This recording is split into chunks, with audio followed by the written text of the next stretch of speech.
Hi Gears fans and welcome back to Go Series videos. We've been wanting to do this for a while now, but when it comes to Gears, for us fans this is the hardest format ever. The top. Before starting this new video however, we want to tell you about our experience with an interesting work tool that has accompanied us in recent weeks. The BenQ ScreenBar.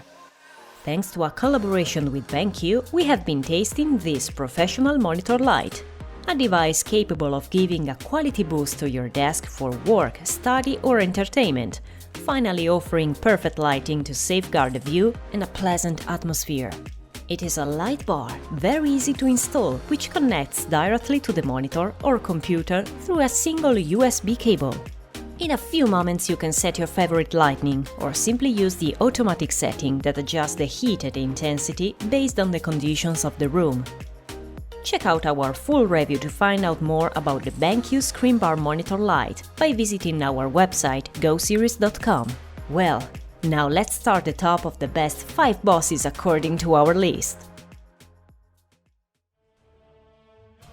In 5th position we have an extremely imposing boss, the Leviathan. This gigantic creature lives in the depths of Serran Ocean, but on more than one occasion it has emerged from the abyss to annihilate the delta.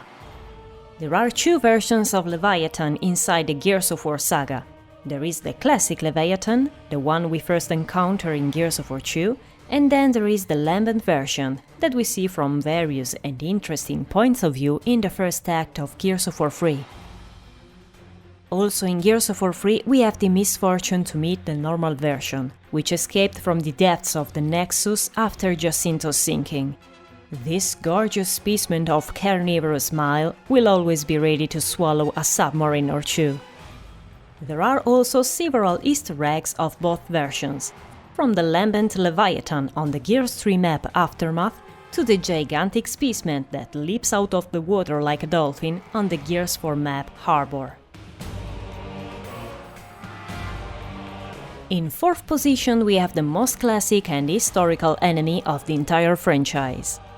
Appearing for the first time in Gears of War 1 campaign, many users were disappointed by his disappearance after meeting at the Phoenix estate. To please this large group of fans, Epic Games commissioned 5 new chapters to People Can Fly, to be included in the PC version of the game. Until 2015, however, console users never had the chance to defeat it in combat, thus also missing the splendid scene. Power lines. No problem. Watch this. Hey, stupid! You want some of this? Come and get me! Get out of there! Go, go, go, go! Are you totally insane? With the arrival of the new trilogy, the Coalition couldn't do without this much-loved enemy, and therefore invented a new variant called Swarmak. Are you wondering how they differ? Well, the new version sports many precious and brilliant crystals, like their friend Scion, and they are decorated with purulent and chilling growths to shoot to knock them down. Not bad, right?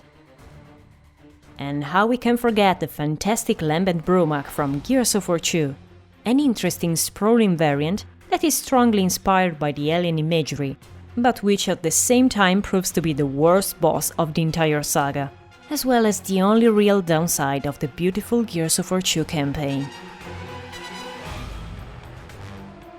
At 3rd position we had an enemy that comes straight from the minds of the Coalition, the Snatcher.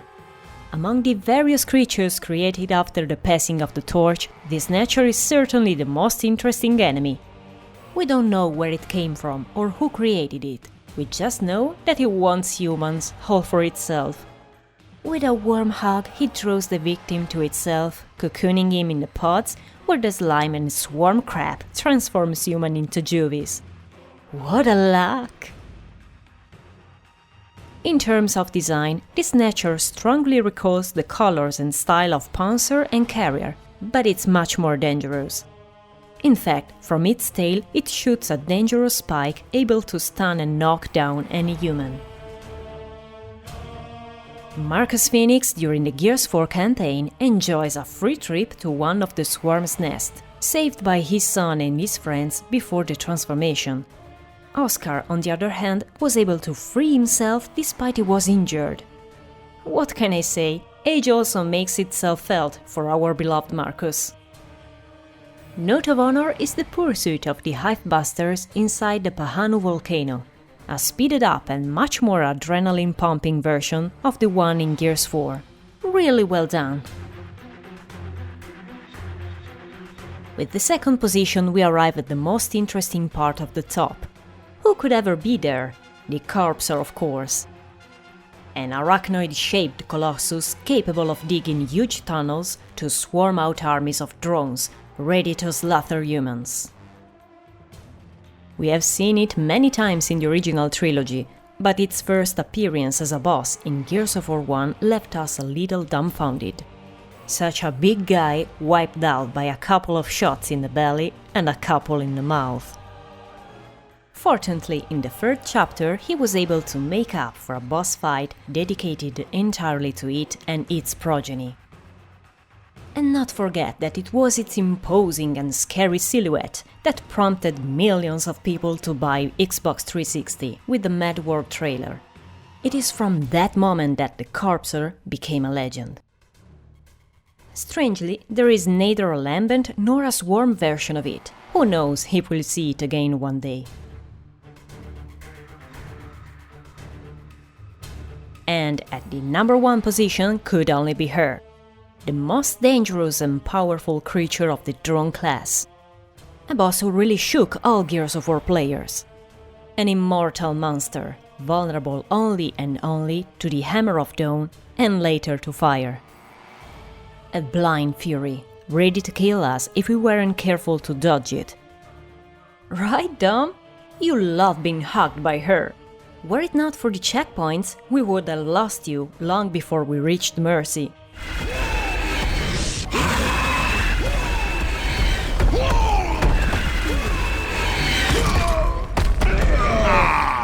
Come on!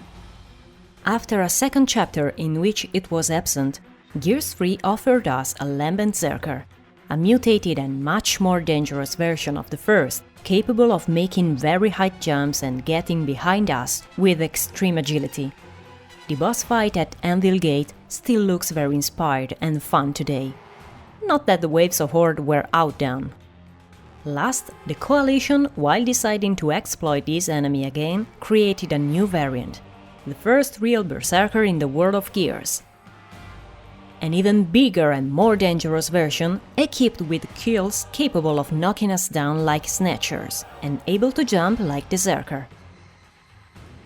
The setting inside the Mount Kadar laboratory also offered a suggestive arena in which to fight, with Reyna trying to distract and confuse us.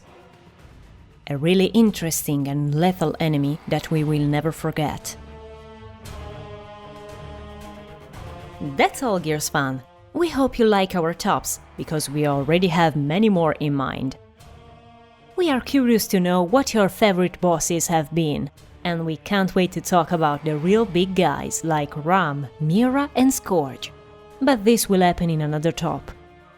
We thank you for supporting us for these 10 years, and wish you all a very happy Gearsmas. I am Screech93, this is Go Series Videos. Thanks for watching.